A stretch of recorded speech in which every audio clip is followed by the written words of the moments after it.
because it's just me we're talking about. But then again, no, it really isn't. So yeah. Really? Uh,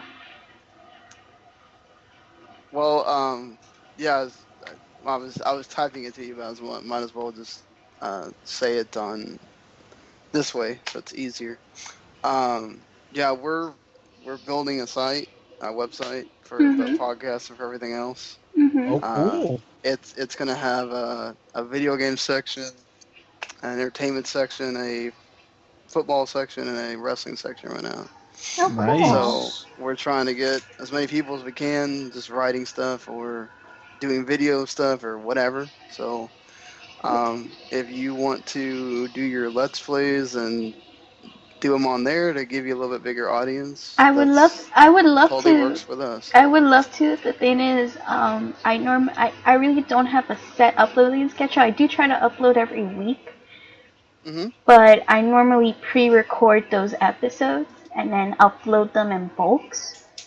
Unless you wanna. I mean that's fine. Like, Oh, okay, okay. And then you would just grab right the now link. we're just yeah, like Okay. what I'll do is I'll embed the YouTube in there Okay. in the post and make a post for you and That's fine. Yeah, just call it yeah, whatever you have the YouTube channel, just have it there and yeah, yeah. so What I'll do is I'll when I get those uploaded, I'll just send you the links. Cause the thing is that I have already videos uploaded. Like I already have certain series already uploaded. They're already organized yeah. in playlists on my Mhm. YouTube channel. So right now the games that I'm playing, except for one that I have yet to actually upload, which is Layers of Fear. Um, Right. for the most part, they're all there. So I'll get those links for you so you can start putting them up, play around with them, see what you think is best. Yeah, I mean, I can even use the ones you already have uploaded Yeah, because it's like yeah, obviously it's yeah. that's what I'm saying. So that you can kind of use it as like a test runs or whatever, or use it however you like. I'll get you those links. Yeah, and I don't know if you've seen like what the podcast one website looks like. We're not The talking podcast about those, Eric. I know. the I'm just saying. uh the podcasts will each have their own little picture, Okay. and then you click inside that picture, and it'll have all the information and everything. So everybody will have their own little spot there. Cool, cool. Just get me the link when it's up and running and I'll start promoting. Sure. Yeah, it may Alright. not be for like another month because That's fine. he's just starting to build it. So That's fine. Alright, are we ready, guys? Yep. yeah, let's do No, this. okay. Nueve. I don't know how to spell nueve. Or number nueve, but what is? It's number nueve. N Don't. Nueve. Nueve. You know I don't do good with numbers. That's why I'm here. Okay, well, All right, in ready, five, guys? yeah. In five, four, three, two, one. Hey guys, welcome to another episode of Foxy, Squiddy, whatever this is. I think we should just name the show whatever this is. But anyways, I'm Saki. It's Tuesday. I'm a little bit tired, but that's okay. And right there next to me, joining me. Introduce yourself, please. You ever had the period No, of no, time where no. all of your bodily fluids at once are just darker than normal? Oh my God, Squiddy, What? Eric. Why are you mentioning bodily fluids? Well, because especially after this one whitehead that I had right near my temple popped, it was okay. The pus was a normal color. I But then for about a minute or two, my blood was like a really dark red. I didn't want to be concerned, but it was like midnight and I just wanted to go to sleep. And everything seems fine, but between that and a couple of other things, like with urine, I was a little bit concerned. Why is it that you always come up with the most weirdest things to say when I introduce you, Squiddy? Just why? You don't want to introduce your name. That's the thing. Like, you don't even introduce, hey, I'm Squiddy, and then you go into the weird stuff. No, you instantly go into bodily fluids. And then I'm here just like, Squiddy, Eric, no. Anyways, that's our lovely, awkward, weird introduction of our friend Squiddy. You know you love me. I know. And we are just back for another awesome week. So, there's a lot to cover, but I just want to start off on how my weekend went. It was okay. It wasn't too bad. But I will tell you that what made my weekend was the Bittersweet Candy Bowl stream. For those of you guys who don't know, I follow this artist. Her name's Tashi. I'm really bad with names, so I'm so sorry if I get your names wrong. But Tashi, based on the way it's spelled. Probably, yeah. Tashi or Tashi. It's either or. But this was a really cool stream because this past year it was celebrating, I think, its 10th anniversary that the comic's been going. It's a pretty long comic. Just continuously running. And then on top of that, they were kind of giving back where they're also promoting this special sale that's going on in the BCB bookstore. So check it out, guys. I'll put in the link in our YouTube channel. I'll also give the link to our friends at W2M Network so you guys can follow it, check out their stuff. It has cute little cat plushies and stuff. It's adorable. And what's really cool is that I got to talk a lot with the artist and her husband this past weekend. And for those of you guys that remember, one of our past shows was dedicated as a birthday gift to Suitcase, who's the husband of Tashi.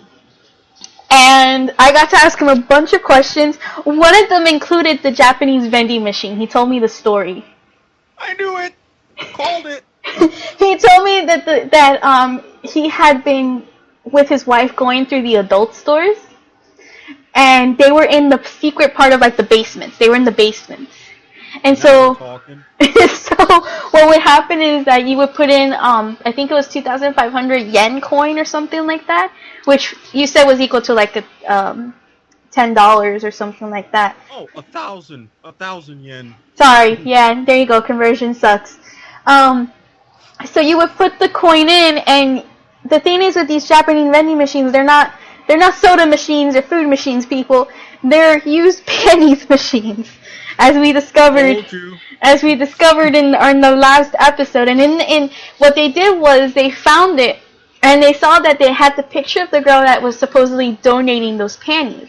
And then there was another vending machine with an anime girl as the cover of one of the panties. So what that mean is that this certain panty that is being represented by this girl, she supposedly wore it. So this anime girl supposedly wore those panties. For those of you guys that are into all that weird stuff and whatnot. But he explained it, and then he also gave the explanation that Japanese sex stores are very dull. They're the same, most of it. But that was my story. And then we talked a little bit about politics, and he's totally against, people voting for like the third parties. He thinks that people should be voting for major parties, especially if you're in swing states and whatnot. First of all, I'd love to hear what that segue was. Second of all, I really wish I had the opportunity and it was friendlier with my phone, because I would have disagreed with him on that one. Well, the next stream is actually this Friday's for the Patreon stream. You donate a certain amount of money and you get like requests to get something drawn by her. But you can definitely check it out this Friday for those of you guys that are interested. Again, the link will be posted to their website and to their store. And it's pretty cool. I was really happy to actually get to talk to him. He remembered us, which was really cool, because I really wanted him to remember us. I wanted to be remembered as those people. Well, as soon as he was able to tell the story about the vending machines, I'm like, yes, he remembers. Yeah.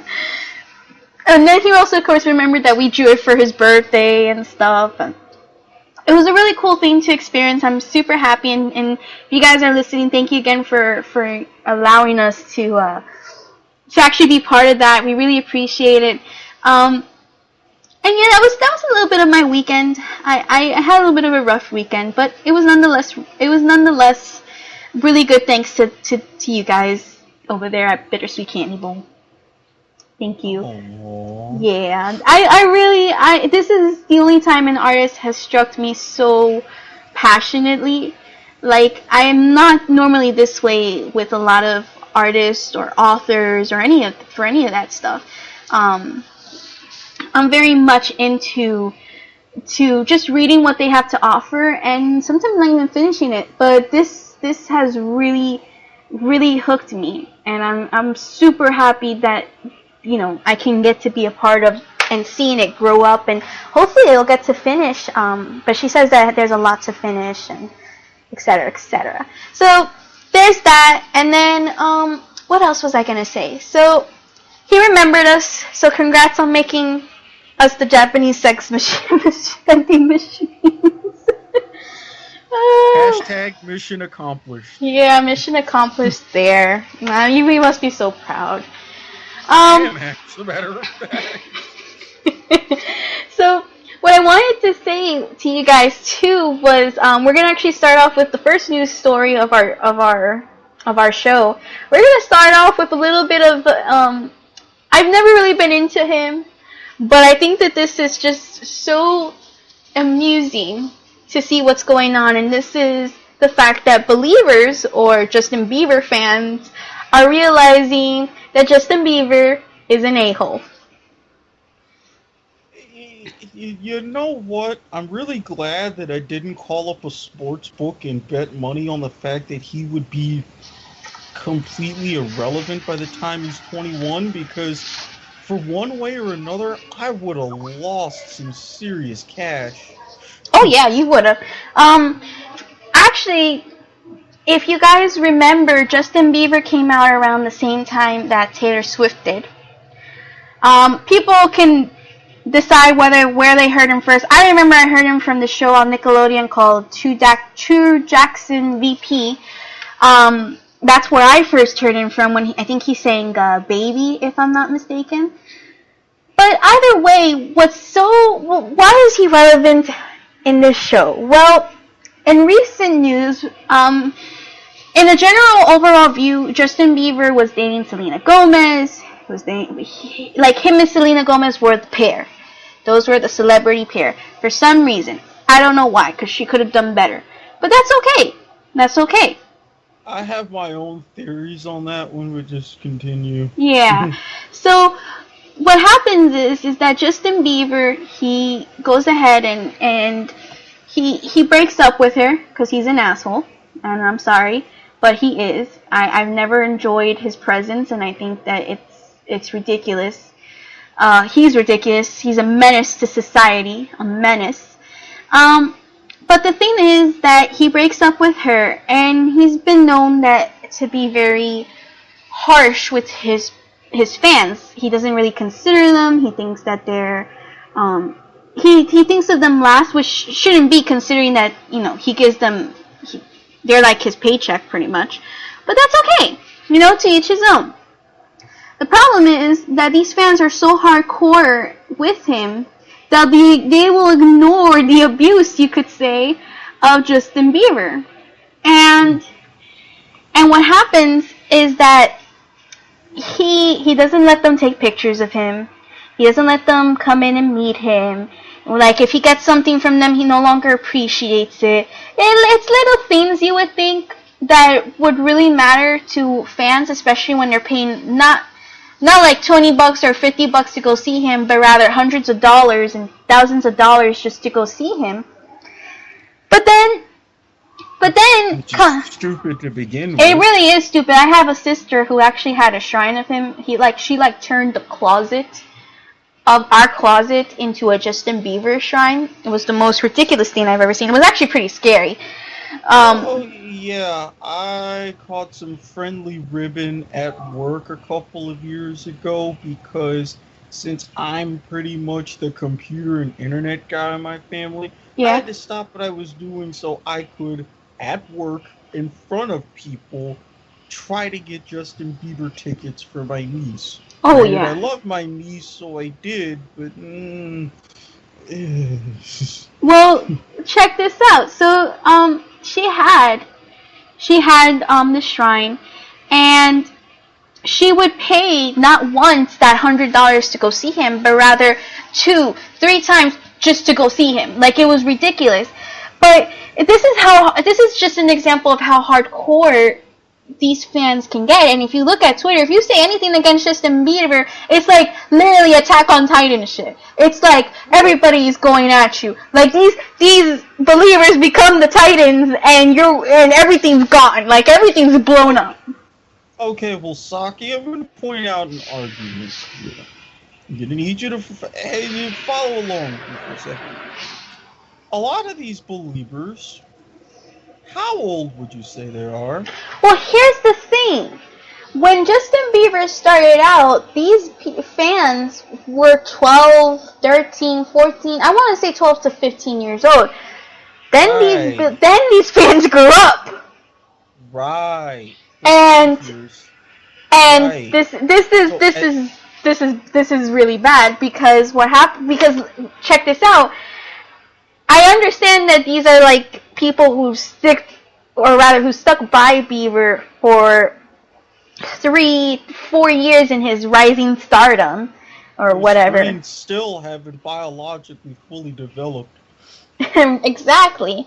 The problem is that you have instances like what's going on with now. Justin Bieber posted on his Instagram account before he actually closed it and put it to private that he had a picture with Lionel Richie's daughter. I think her name is Sophia Richie, if I'm not mistaken. The problem is that it looks like a friendly photo. Honestly, there's really nothing bad about it. I think there's no context there that it's something more. But then these guys, which are the believers, took it as something more. Some congratulated him, some were like, hey, how cute. And then there were some that were actually name-calling her and actually insulting her, calling her a snake, calling her a bitch, most likely calling her a slut. All because she was hanging out with Justin Bieber, and many of these believer fans do believe that he still belongs with Selena Gomez. Oh, sweet Jesus. This is actually conclusions from me. I can't really tell you why they were doing it, but that was a conclusion for me. So then what happens is he tells on this post in Instagram, if you guys keep it up, I'm going to close my Instagram. I'm going to set it to private and nobody gets to see anything. That disappointed fans because they think that that's like you're betraying us, or rather them. You have that issue. And then you have Selena Gomez, who actually pushes the issue of like, how can you say that to your fans when they're paying millions of dollars or thousands of dollars to go see you, and all you have to do is really keep your Instagram open. You know, it's not really a big deal. My point is, why the hell do you even have to fire a warning shot? Just make it private and then let the animals react accordingly. Exactly. You know, shoot now, ask later. So, yeah. Well, there you go. So then what happens is that with all this like fighting going on, he closes his account. And now the fans are just stunned because I guess obviously if you close, or rather you put your Instagram account on private, this must mean that you have literally taken the final straw and just stabbed us in the heart. I'm saying this, and I'm trying to say it so seriously, but it's ridiculous what's going on here. It's ridiculous that this is how America spends their time on. Hey, Clint Eastwood. Everything you said about this generation, my bad for talking about you in the invisible chair. You've redeemed yourself. You still get it. Yeah. I take it back. I mean, think of really. Let's listeners that are listening out there. Let's walk you through this. if I'm Justin Bieber, right? I wouldn't be doing all that stuff that he was doing in the past, where he's like being mean to his fans. Actually, not mean, being cold to them. Because we've all seen that the more the star is loving to their fans, the more business they generate. Because it builds like a reputation for the star, and you actually have a fan base that's defending you.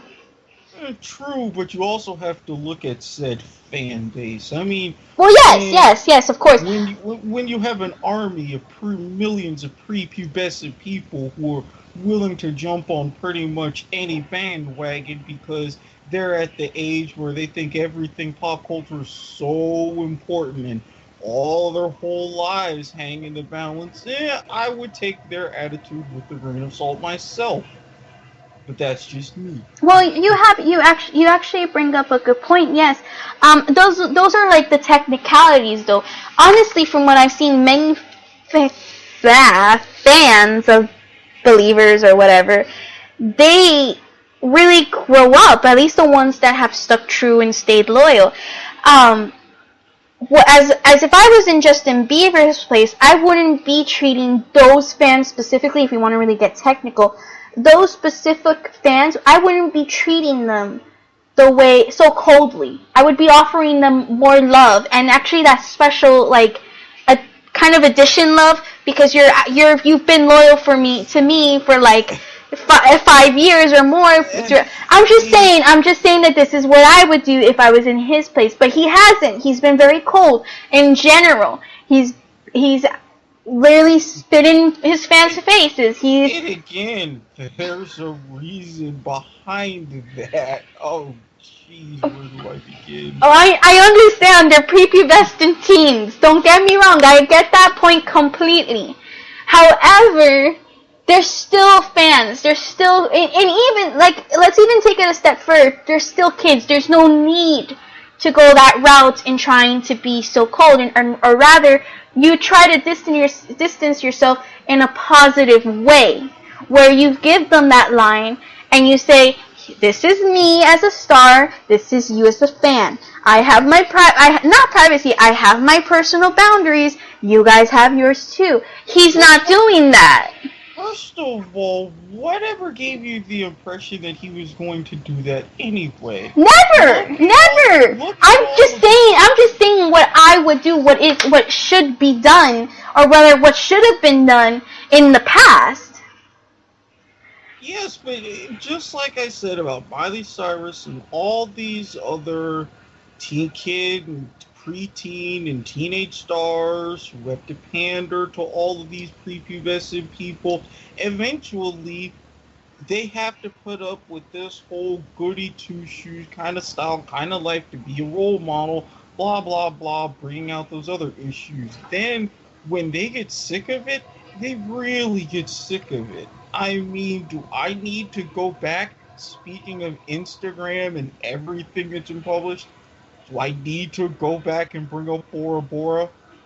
Well, no, really? but again, you have these sets of fans. I mean, this is what I'm saying. He catered to them, and then he realized he had a bit of a crisis, like these teenage stars do. And then when they they get a total 180, and this is part of that 180. But you have the excuse, but it doesn't justify the action.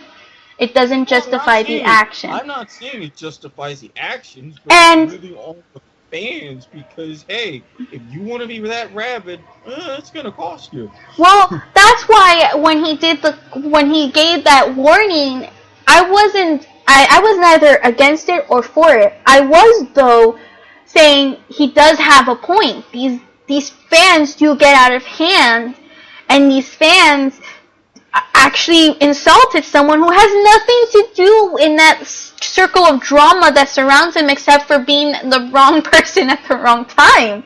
And that's why I say they create that drama, because this is how they function. It's a wise saying. But it's also because he has let them be like that. Well, that's because, well, he let them be like that because this is the saying. Show me a boy at the age of 10, and I will show you the man that he will turn out to be. These fans, as you said, 12 to 15, that's ripe for the picking. 4 or 5 years later, there's still, mostly of them aren't even 20. So you have that little nugget, that little seed planted.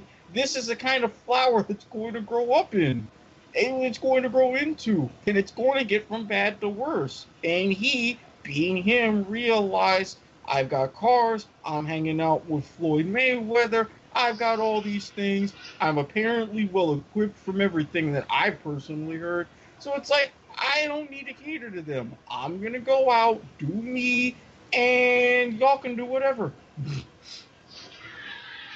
He pretty much said that via his actions.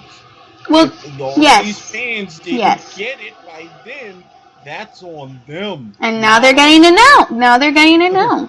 Now they are understanding that message now, and so many people are making fun of them because they're getting it now.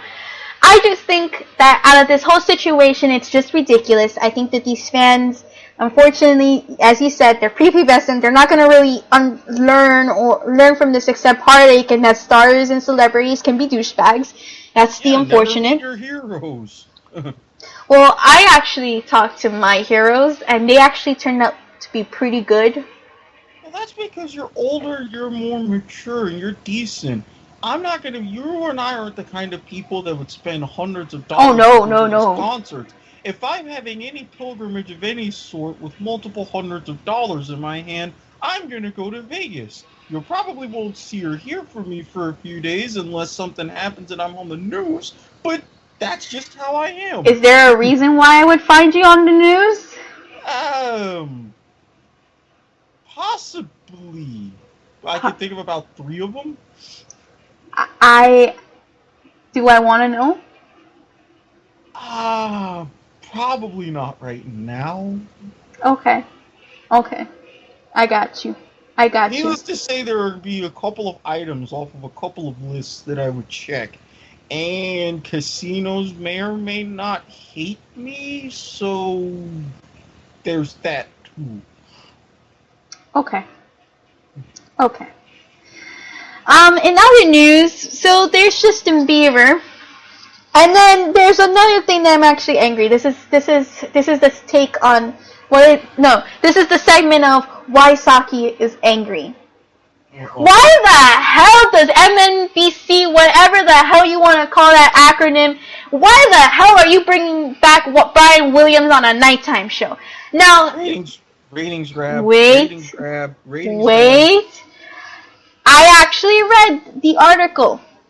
That he has been on TV since his suspension. He was suspended for 6 months and he was put on daytime television. Yeah, on MSNBC. Ratings grab. But why is it? You know what? I won't say why. Because you're right. It is for the ratings. But you know what this makes me say? That Donald Trump is freaking right, man. Yeah, he's right about a few things, and guess what? How many times have I crusaded against the news for reasons just like this? But it's ridiculous. Like this guy, he lied about a story that's not even a small little kitten in the tree story. It's a freaking he was at war story. Hey, Saki. Yeah? Guess what? Other reporters have lied, and Rupert Murdoch, head of News Corps, even challenged and brought up a suit that went all the way up to the Supreme Court. Even the Supreme Court ruled that news can be lies. Look it up. I know, but it's just, how are you? Okay,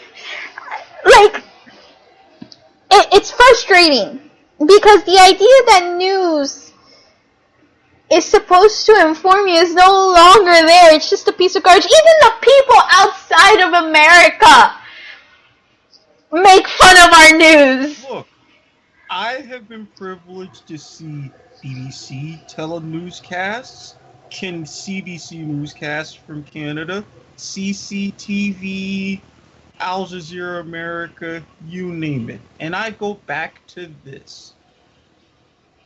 What was the one thing, if you go all the way back to some of the first newscasts in the 1950s, what was the one thing that was never really even mentioned? 1950s, would that be racism? No, Would it be communism? no, No, that would have mentioned a lot. The truth? no, the truth was mentioned a lot. You never mentioned commercials. Oh, that's right. They were never really a big thing. Even when you had some of the greatest journalists like Cronkite and all of them on the nightly news, that was your one opportunity wherever you could be filled in. It wasn't about commercials, it wasn't about ratings, it wasn't about advertising revenue, it was about we are here to inform the people. Well, Right. bring in one Mr. Ted Turner, who was always looking for a gimmick, even admonished by Major League Baseball back in the early 80s because he used one of his players' uniforms to advertise his TV station. He decided, you know what, there's money in news. So what I'm gonna do, since everybody's looking at cable, ESPN is a big thing, I've got all this stuff in Atlanta, I'm the man, I'm gonna come up with a 24/7 news station. That news station that made its first airing in its debut in 1980 happened to be CNN. Since then, everything was okay. I even remember as a kid getting up, going to school in the morning. I would listen to some of the financial news. I was intrigued. And mind you, this was, I would even say, 1994. But then things started to happen. Yes, you had the sensationalism of the Clinton, Lewinsky, Flowers, impeachment, every name you want to name, and talking about cigars and blue dresses and stains and whatever. Everything was still fine. But I go back to two key moments. The first one, you were probably, you weren't even born when this happened. June Probably not. 17th, 1994. Mm-hmm. What happened that day? The O.J. Simpson chase. Oh, you're right. Complete with White Bronco. Now, ESPN, as part of their 30 for 30 series, they had a documentary, June 17th, 1994, where they aired through the course of the day everything that was being covered and that was on the news. Right. That was the one time that I had seen any documentary where I was speechless the entire time. This was Game 5 of a hotly contested NBA Finals series between the Knicks and the Rockets. This was right after Jordan retired the first time. Mm-hmm. The opening of the 94 World Cup. You had the New York Rangers victory parade after winning their first Stanley Cup in more than a half a century. Arnold Palmer's last rounds at the U.S. Open. There were so many topics that day. As time went on, the story became about the car chase to the point where you had so many helicopters and so many news stations covering it, their signals got crossed. And was major interference stations were picking up other stations' signals over theirs. It was that jam-packed. Even NBC themselves completely forgot about an NBA Finals game, which was their bread and butter as they had gotten to NBA just 3 years prior. All they did was cover that story. And I'm thinking to myself, that was the day things went tits up. Then you go on with the creation of Fox News and the proliferation of the 24/7, all of these news channels and everything. They're not about the news. They're about ratings. Yeah, that's true. Because ratings mean eyeballs. Eyeballs mean more eyeballs on commercials. Eyeballs on commercials mean more revenue. You're in the game just like all these other reality TV shows and all these comedy shows and everything. You're not about the journalism. You're about the dollar. Whenever you become about the dollar, this is where you go towards. Any opportunity you see to make more money than your competition, you do it. This is why Brian Williams is back on television. That's just me, though.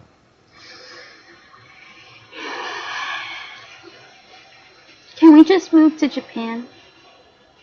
Sure. Can we just move with the Japanese sex machines? Yes. Like, can we just, can we, cause I don't think I want to be American anymore. After well, what? You can still be American, at least for the little while. Japanese love Americans over there. I don't want to be here when shit hits the fan. Yeah, besides, there's a couple of things over there that I want to do, and I'll just leave it at that for now. Yeah. Alright, Mew. Go do your thing. Talk to us about the NFL. Because I'm so depressed with politics right now. Oh, well, you're going to be even more depressed. Oh, God. Okay. First of all, yes, it has arrived. Preseason football, training camps have broken. Guys are talking about steroids and injuries in fantasy football and all the things that come along with it. Now, the first game that caught my eye was the return, after more than 21 years, of the Rams to their rightful home in Los Angeles. The game was not pretty, especially not in the first half where the Cowboys led 21-7, but through some sort of Coliseum miracle, the Rams came back and actually won 28-24, thus leading to conversations about, is Jared Goff really that good? What's up with Dak Prescott? How's he going to do when Romo gets hurt? ... So you have all this going, but amidst the sexy picks and the roster battles and everybody overreacting about everything, the latest repercussions of the now infamous Al Jazeera report about Peyton Manning have come out. Other players, like Clay Matthews and James Harrison, just to name a few, they were mentioned in that report. So Goodell, being Goodell, was like, you need to come to my office, head up to Park Avenue, we need to sit down and have a little chat. The players have so far said nothing, done nothing whatsoever. So, a couple days ago, Goodell said, alright, look, I want to nip this in the bud. You've got until the 26th. You don't see me and talk about this, you are suspended indefinitely. Well, then today, James Harrison said, you know what, I'm going to do what the Players Association tells me to do, even if that means sitting out. Which, honestly, even going back to Tom Brady and the cell phone, if you got nothing to hide, just go ahead and talk, get it over with, take a day, then go right back to your team, everything will be back to normal. And this is the kind of thing that irks me, is because the commissioner, Pete Rozelle, longtime commissioner, ran the NFL for nearly 30 years. Saw everything from Kennedy Sunday to the merger to the explosion and, well, the first explosions in revenue and this and that. When Johnny Unitas, and Hall of Fame quarterback, legend, may he rest in peace, when he got the idea of creating the Players Union and things were getting together, he and the boys, they went toe-to-toe with Rozelle. Well, back in '68, The framework was laid. The commissioner is pretty much judge, jury, executioner. Has all the rights to levy the punishments, arbitration. He pretty much runs the show. Well, fast forward to today. Head of the Players Union, DeMaurice Smith, takes every single chance to vilify the amount of power Goodell has, saying doesn't give a crap about the players and all this and that because of all these news with domestic violence or concussions or blah, blah, blah. Even though he himself has had multiple chances to take away those powers, only because the players realized they would be missing time. The owners don't care. They didn't in 82, where they lost half the season. They didn't in 87, when they used replacement players for 3 weeks. They really don't care about guys sitting out. But because the players don't want to lose what money they're going to make, every single time that the CBA bargaining comes around, they cave, they bow down, and Goodell gets even more power. Well, now he's flexing his muscle. Even though I'm thinking he's been at best a mediocre commissioner, he's kind of got a bit of a point because he doesn't want to have to do anything to let any of these issues with steroids, especially given everything that happened with baseball, A-Rod, over the past year or two. So that's the big thing, and that's going to be the story as we head to the start of the season. So expect a lot more trash talk and a lot of to come out. And if DeMaurice Smith is smart, expect in the next couple of years a contract opt-out. And when that happens, fans should be prepared, hunker down, because if the Players Association gets someone wise enough, you're going to be missing a few weeks of football at minimum. It's going to be better for everybody, but just be prepared. That's all I'm saying. Now, my question is, well, we can come to the consensus that when the players sign into the NFL, they have to agree that Roger Goodell is pretty much king, and anything he says must go, correct? For the most part, yes. So my question is, why can't he just kind of do like a, I guess you could say like a subpoena, and just ask the players to be interviewed? Like, tell the players, listen, you have to come in so that we can interview and set the matter straight. Mostly because of what happened with Tom Brady and the independent panel and the investigation about the Deflategate and Brady destroying his cell phone, and how Brady kept on trying to fight the suspension, and then the Players Association were still going to back Brady to fight the suspension when everybody finally decided to drop it. It would really look bad for the league altogether if he was going to try something like this so soon after that. He doesn't want this to drag on 6, 12, 18 months like that did. People would get sick of it, and it really ruins your perception of the product, if not the product itself. Are you talking about as a player, or are you talking about something else? Are you talking about like Roger Goodell's status, for example? Well, from Goodell's perspective, that's why he doesn't want to do that, because from the owner's perspective and the fans' perspective, everybody got sick of Deflategate. They don't want a repeat of having that situation drag on and on and on. So Goodell is really having to tread carefully because of what the players will say, because of what DeMaurice Smith will say, and because of how fans will treat that. They're still going to go to games and watch they're still going to go to the stadiums. They're still going to watch Red Zone and everything on TV. I know I will, but that's something that I don't want to hear about for a prolonged amount of time. But there's really no best way he can approach it in the sense of a subpoena, because that opens up a whole bunch more doors. Hmm. And as fans of football games, what would you say we would see as like? What would you say of this saying to you what like Roger Goodell's status? Because we all know that he's not been a fan of many NFL fans. Like, not many of them like him. Oh, I think Goodell's been a god-awful commissioner, but I also think it's on the Morris Smith and the Players Association. You've had 2 or 3 opportunities to take away this man's powers, and you wind up giving him more. You made this bed.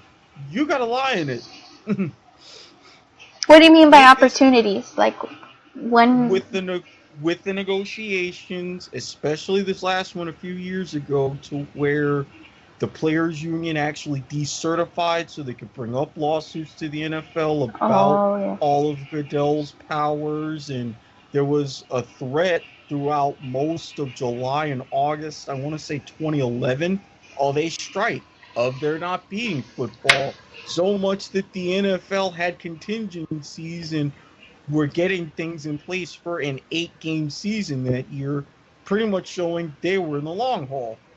But on the heels of what happened with work stoppages in hockey and what past work stoppages in the NFL and in the NBA, the players really didn't want to lose out on missing any money, so they were just like, all right, whatever. I remember that. Mm-hmm. I was just like, okay, so here's what happens. Here's what I think should happen. I've got this format for a 6-game season. Come back to me in Thanksgiving. If you got it sorted out by then, fantastic. I'll be here. Oh, Eric.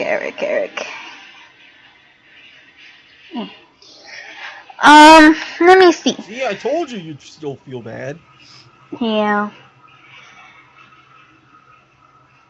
A-Rod's retirement. Yes, I knew there was a reason why you had mentioned A-Rod, and I was like, oh yeah, him. Not quote-unquote retirement. Well, quote-unquote retirement, sure, whatever you want to call it. I say that he expected something a little bit of what Derek Jeter was going through when he retired.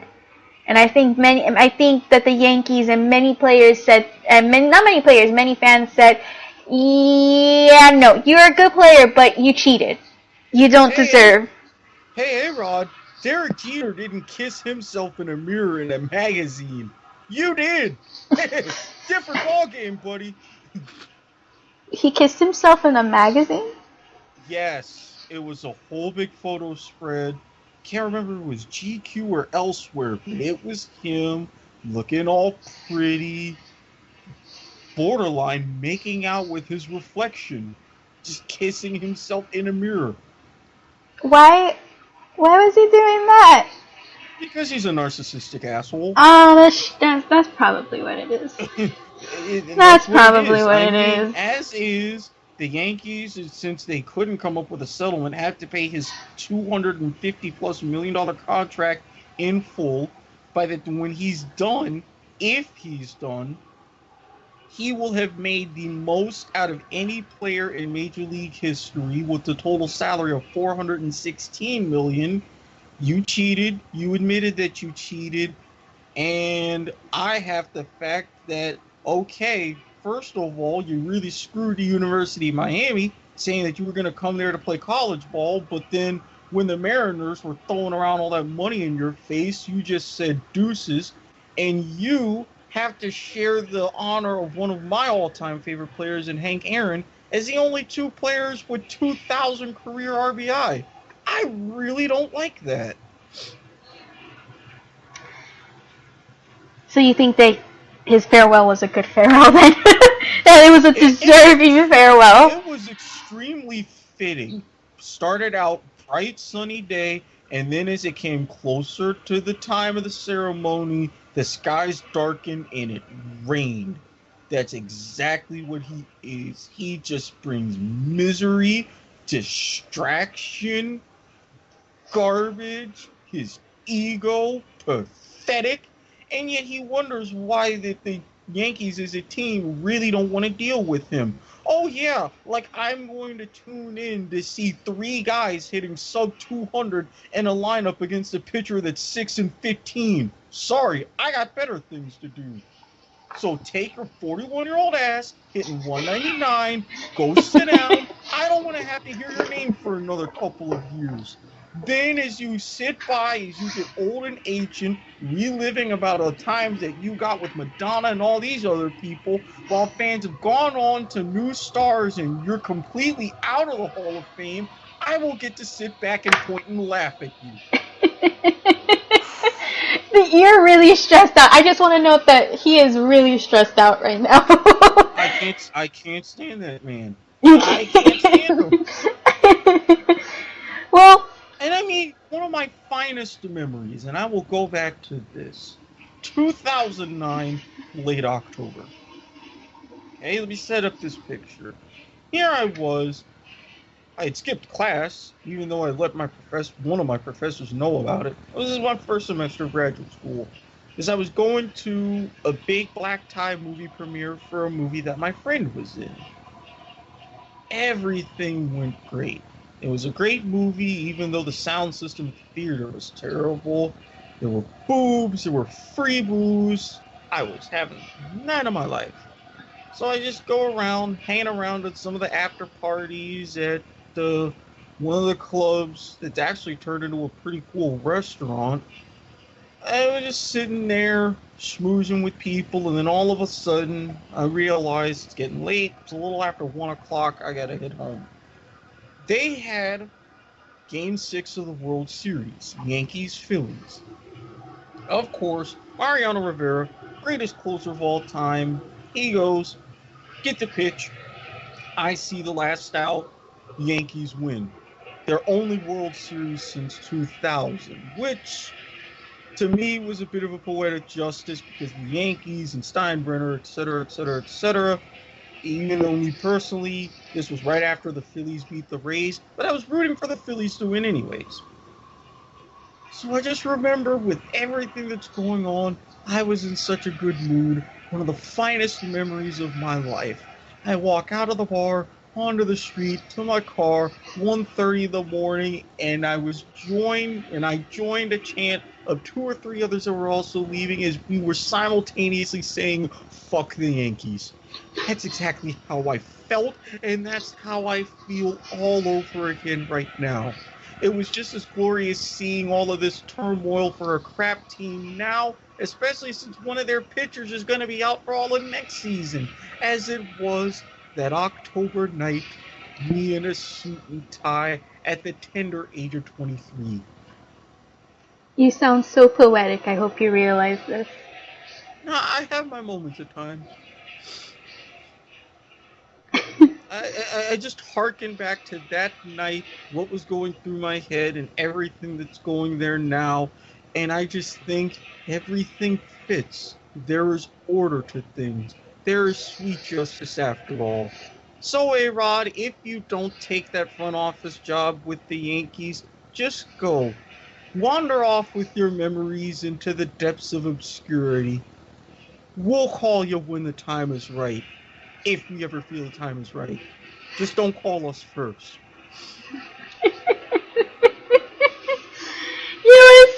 You were very, very upset. You were very upset. I guess this whole thing about him going to the Marlins really upsets you, huh? Oh, I knew that wasn't going to happen. I mean, even though the Marlins have really crap ownership and they really don't know how to run a proper team to save their lives, and they had their shady backdoor dealings for a stadium that nobody wanted, that was incredibly ostentatious, and that is pretty much built on the site of one of the most hallowed sports grounds on this country's history. Hashtag remember the Orange Bowl. But even then, it gave me some glimpse of the fact that, especially now that Giancarlo Stanton's gone for the season, Which sucks. You're miring in obscurity. There goes your fight for the wild card. Ichiro just got his 3,000th hit. It's that one little nugget of what's right, and the fact that He's not going to look good in number 3. He's not going to play in the field. And he's hitting 199 at 41. What purpose does he serve? And if anybody does sign him, I would love to get a ticket, go up to the ownership, so I can tell you my true feelings with the 2x4. Oh my I'm God. sure fans wouldn't stop me. You go, Eric. You tell him how it is. You tell him how it is. You tell him. You got this. Which, believe me, if I had my way, and if I were Rob Manfred, or commissioner of Major League Baseball, I would be looking at contraction. Because I'm like, you know what? Things have got to change. And let's start by trimming some fat. Here we go. so then, yes, as you said, Giancarlo Stanton is out for the frickin' rest of the season because of a supposed groin injury. We're paying this guy how much money again, Eric? What was it? I think it was contract was like $300 million over a course of 3 years. I think it was. No, this was over a course of like a decade. Oh, okay. Well, there you go. Yeah, he a real long-term deal. No, LeBron James is the only one that can make $100 million in 3 years, and even then, that was a smart deal for him. Well, we're paying a wonderful guy that supposedly promised us champions, and now we don't have diddly squat except for Ichiro, who I'll never bash, but I know, knowing the Marlins, they're gonna trade him. Well, I don't think they can because the trade deadline's passed. Well, maybe not this year, but next year if Giancarlo Stanton doesn't object. But el paso que he's going, it wouldn't surprise me if the owners don't pay attention to Giancarlo Stanton. He's been out for two seasons now. Yeah, but who's going to take on that contract? Of Ichiro's? Oh no, of Giancarlo Stanton. No, I'm not talking about Giancarlo Stanton leaving. I'm talking about Ichiro. Not yet, you're not.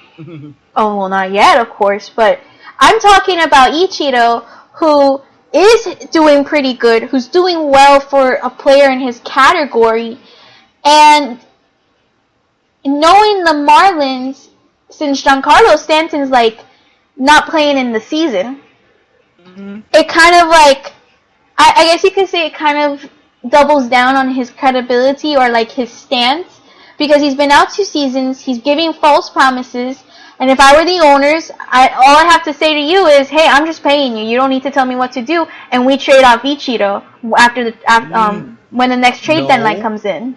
No, what's going to happen is Ichiro's probably going to be spending a lot more time at right field the rest of the season. He's going to go probably retire, and then if things keep going, the Marlins will trade Giancarlo Stanton. That's why I say they're looking to figure out how they can get out of the contract and who will be ballsy enough to pick him up. Well, nope. And don't expect Jose Fernandez to be there for the long term. I don't, honestly. Any of the players that are in the Marlins right now, I don't expect them to be there in the next 5 years. 5? Wow, that's being generous. I know, it's being very generous, but it's more of like a safe bet, you could say. I don't expect them to last more than 5 years. Why? Because the Marlins, ever since with that new owner that when he took over, has only cared about money and has only sought to trade players to make more money out of the Marlins. Money that he really doesn't have, because the stadium, well, look what it is used for nothing. That's why if I'm the Hurricanes, I'm like, you know what? Can we come home? Can we have our games there? Can you hook us up? Cause yeah, it ain't working out for us. Even though that stadium's going to get a roof and everything, that's gonna be a failure. I'm really hoping that we do good as Miami, like for the Canes. I really hope we're gonna do good this year.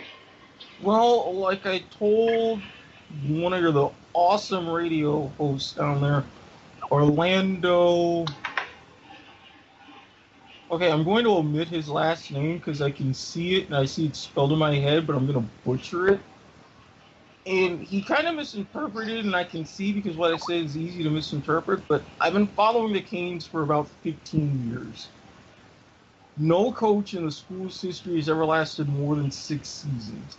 I am giving Mark Richt this season before I say anything, good or bad. This is just a probationary period because of what happened with Larry Coker, because of what happened with all these other coaches that were Randy Shannon and all these other coaches since. He's getting a year.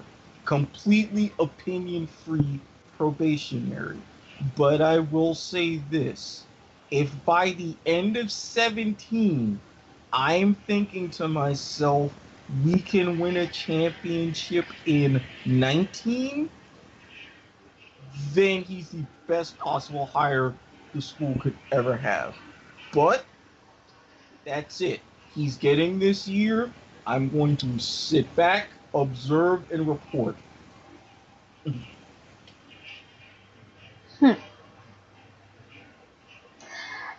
I actually agree with you. I think we should give him a year because we didn't give a year to the last few coaches that we had. Which no, you had a couple of years, but they weren't expectation free. Al Golden was supposed to be the answer. Randy Shannon was well, that's what supposed I'm to be saying. Miami. That's what I'm saying. I think that with this coach that we have now for the Canes, I do think that we should be free of any expectation. Say, if we win, we win. We celebrate that win and we move on to the next game. But we don't say anything else. We don't say that we're going to go to the championships this year. We don't say we're going to go to a bowl this year. We don't say any of that crap. We just say, yay, we win. And then we wait until the end of 17 to evaluate how the season went. And if the season has gone not even great, but at a decent level where we should be playing, then I will gladly say, okay, next year now we need to have expectations. Now we need to start meeting goals. This year though, I don't want to put any goals, any expectations. I only want to analyze the players. I want to see how the chemistry is going on the field, because that's another thing. We were looking at the Canes last year and the years prior, and we weren't really focusing on the chemistry that these players had because there was no chemistry that these players had. No. And that was obviously on part of player, but more on coach, because I guess there was a lack of communication or a lack of practice on that chemistry. I want to say that this year we should focus on that. We should focus on the players that are the weakest and the players that are the strongest. Which player in that certain game is gonna get from point A all the way to the goal line? Yeah. Yeah. You forgot the third yeah. You forgot the third yeah. And you remember that song? Yeah, the Chris Brown song. Yeah. No, it was like 3 yeahs, anyways. Yeah, I know the song, but it just no. But anyways, I think we should, as Canes fans, for those of you guys that are listening, we should put that. Guys, I'm sorry, but I just realized that I had the wrong mute button on, and you guys just recorded for an hour, and nobody heard you. That's fine. I'll cut it out. I'll give you the audio. It's not a problem. That's why we have. You got it. You got it recorded. Yeah, that's how I upload on YouTube. Okay, cool. Cause I messed up and. No, you're fine. That's why we have 2 people doing stuff. I'm just gonna have to cut this part. Cause yeah, don't worry. We got you. You can always trust me to have a backup. That's for sure. Alright. Okay. Bye-bye, Mr. Mew. We'll tell you when we're done. We're gonna be done in like 10 minutes. Don't worry. Okay. Okay. Sorry, technical difficulties, people. As I said, Canes fans, if you're listening to this, just remember, no expectations this year. We can't be having it. Shut. Yeah, keep your mouth shut. Stop putting bad luck on us. If you say something, you either knock on wood or you better pray to God that it's not going to come true. I would also be open to certain voodoo rituals. Just saying. Are we really that desperate for a win? I mean, other schools in the state are starting to kind of talk smack about us, so... I don't think we should be doing voodoo rituals. I think we should be doing santeria. I think we should get the chicken and we should start like cutting the chicken's head off like right now before the season starts, and actually starting the spells now so that we can get some good juju or whatever you want to call it inside. But with santeria, because that's what Miami is for. I got different swords and I got easy access to a machete, so I am completely on board with this.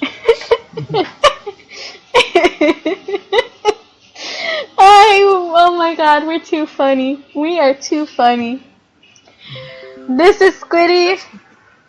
It's kind of our job. What would you rather have? Us talking about Santeria or us joining in on things like Milwaukee or Louisiana? Okay, you know what? I am just weak from political stuff, and all I gotta say is Hillary Clinton, I don't know what to do with you, you freaking... You see, this is what happens when you have a grandmother that's so into politics, and she's screaming constantly at every hour, Donald Trump, Donald Trump, Donald Trump, esto Donald Trump, esto Donald Trump, no, Hillary Clinton. My mother does the same thing. This is why I have my own TV, and I spend most of my time watching the Olympics, laying on my couch butt naked. It solves a lot of problems.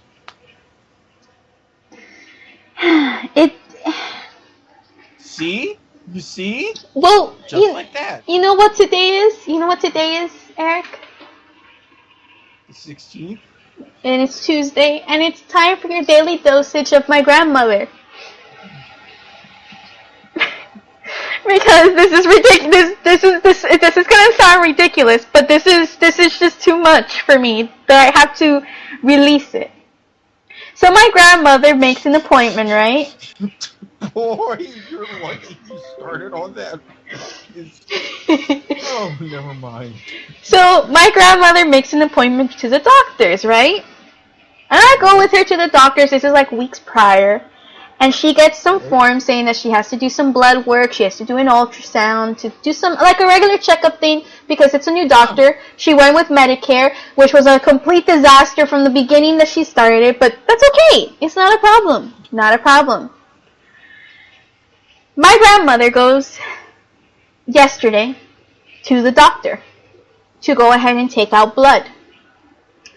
I don't go with her because it's technically like my day off, and I'm getting ready for today. Today was my first real day of work where I actually got in for an 8-hour shift, and I was really just relaxing, watching some TV, watching Jerry Springer, really, really, really peaceful. She comes home and she tells me that that she was all over our town here. I live in this place called Miami Lakes. It's a very small town. But she goes to the doctor.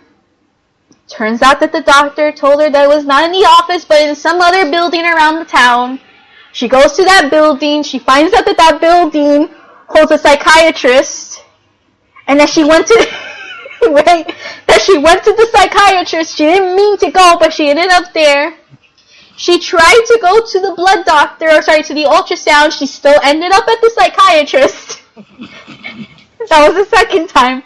She goes to the ultrasound. She finally ends up at the ultrasound. She gives the papers. The girl says, "But this is papers for a psychiatrist." And she's like, "No, that's not where I'm trying to go." Okay? she has to call. They tell her that she can't do the ultrasound because she has to drink water, and she has to drink so much water, and she has to walk and things like that. Meanwhile, she's walking the whole time because she left her car in pa carajo. And then she gets lost because as she's walking, she doesn't know where she is. And so she asks someone, hey, can you please help me out? I'm trying to get to this place. Needless to say that when she calls the place, it's the psychiatrist. On top of that, when the guy puts in his GPS, she goes and follows the GPS. She ends up at the psychiatrist. I'm thinking at this point, this would be considered a sign right now. Very much so. And then when she came home, she didn't go into the psychiatrist, but she did say that she probably might go in, especially after the day that she was having. She was on the phone for 6 hours straight talking to Medicare. Alright? Trying to find a new doctor because she didn't like her other doctor. Her other doctor did not like her. Medicare was arguing with her because she didn't have a doctor. And all this time, I'm just on the couch, just like, tomorrow's Tuesday. That's all I can think of, that the tomorrow was Tuesday. This is why, thankfully, things aren't that bad with my mom. And normally, before anything escalates, she just hands the phone to me, and I just fix things. Yeah. Did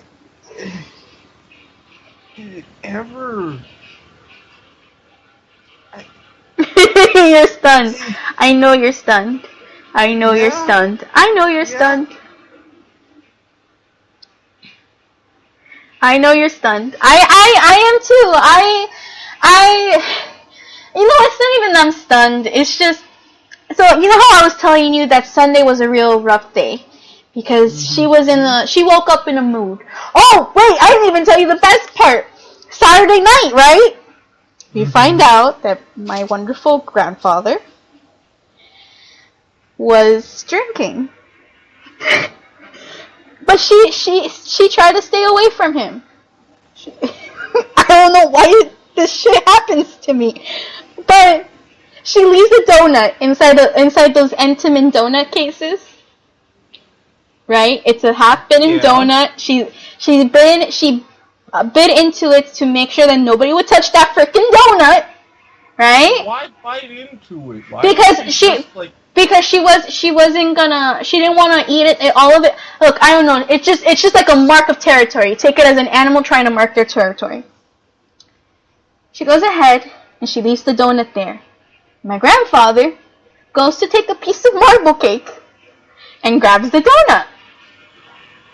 And she starts... How do you confuse a marble cake with a donut? No, he grabs both of them. Oh. She starts yelling that how could she take my donut because I bit into the donut. Needless to say, she got really mad, but she didn't go after him. Next thing you know, because he's drunk, he throws the donut at her. The donut flew. Well, that's kind of what I would do. I've thrown stuff sober. Well, wait. The donut threw and hit the wall. She grabbed the donut. She took the donut. And she threw it at his face. Now, at that point, it's fair game, and I would eat it. Well, check this out. She turns around, and she starts walking back to the sofa, but he starts following her. He tries to grab her, and he slips and falls and hits his head on the table. Oh, jeez. What was he drinking? I can only guess wine. Must have been some of that stronger stuff. Must have been. The thing is, he took that donut. The donut fell to pieces. We were trying so hard not to laugh. His head was open. He went to sleep. Next thing you know, the next day, he comes out and he asks her, "What did you hit me with?" And she just looks at him and he just says, "I hit you with the donut." You're the one that fell and broke yours.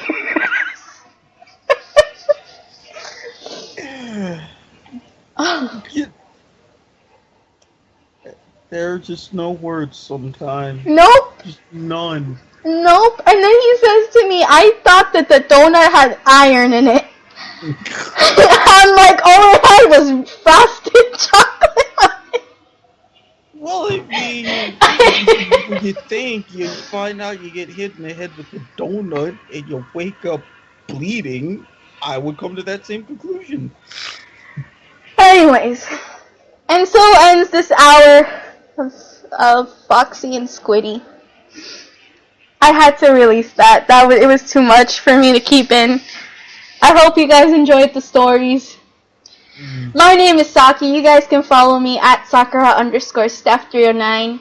And you guys can also follow my YouTube channel at Saki Sakura. We'll be having this episode plus past episodes, as well as my latest Let's Play gaming videos on the website, on my YouTube channel.